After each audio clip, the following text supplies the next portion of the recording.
Adolf Konrad, fondly known as the painter laureate of Newark, has spent most of his 87 years living in and painting New Jersey.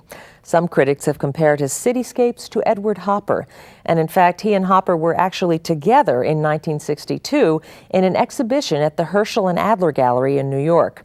Adolf was flattered to hear from friends that Hopper pulled up a chair and sat in front of one of Konrad's paintings for quite a while. Adolf Konrad came to New Jersey in 1925 when he and his family emigrated from Germany. Over the years, he's also emigrated from urban scenes to landscapes, such as the pastoral setting of Asbury, where he lives with his wife, Adair. Like many painters, I am very much affected by where I am, what the surroundings are. When I lived in Newark, I painted the city. Although I had lived in Newark for many years, the curious thing is that my best Newark paintings were done after I left Newark. Adolf's paintings deal sometimes even with the idea of memory, buildings as a memory of something. And like you almost feel like there are ghosts of people.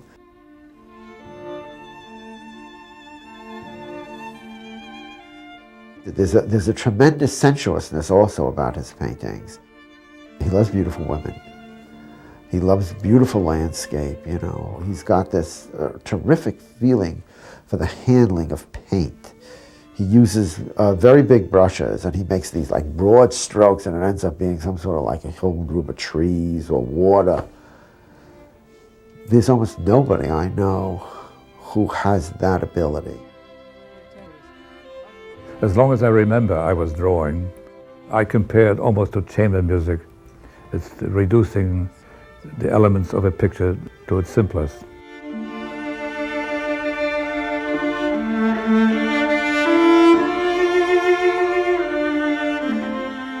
I saw his work, I think, before I met him. I came to his class as a student back in the 60s, middle 60s. I can remember being horrified when I came to his classes one time. We sort of seemed not to have any still life material, or somebody had forgotten something.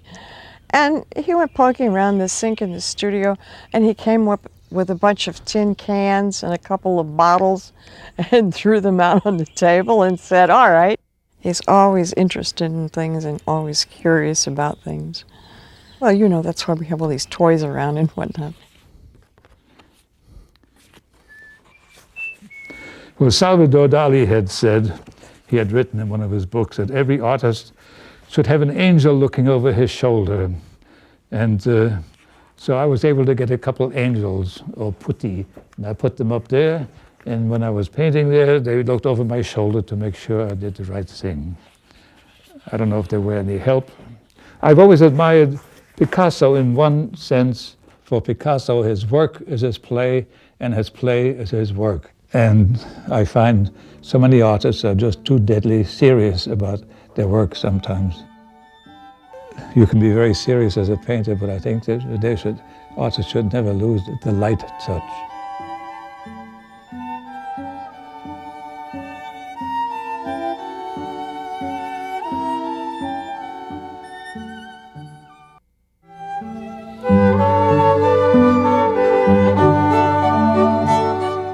It was a very hot August afternoon, and we had driven to Jersey City, and we saw the sign somewhere along the highway for the Ellis Island ferry. Let's do that. He had not been there since he came to this country when he was 11 years old. And this was before the restoration. The place was pretty messy at that point. And he was, of course, quite moved because it looked very much as it had. I mean, he remembered everything. And he followed up and got us permission to go out there.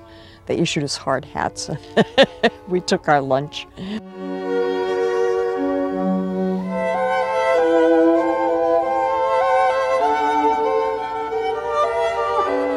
People have asked sometimes about the symbols in some of my paintings. Some are put in there consciously, and some just unconsciously because I think they're appropriate. This came out in an old diner outside of Clinton. When I saw this, I was struck by the wonderful colors of the rust and so on, but even more importantly, the use that could be made of it as a symbol. And the machine like many dreams, has turned into rust. I have decided, I didn't set out to, but I've decided that the empty chairs in my landscape, on the lawns and so on, have a feeling of people having been there. Some of the paintings do deal with passage, with the passage of time and people having died. There is that quality in some of the paintings. He loves painting. He loves paint. He probably loves actually the touch of the brush, the way the brush touches the canvas.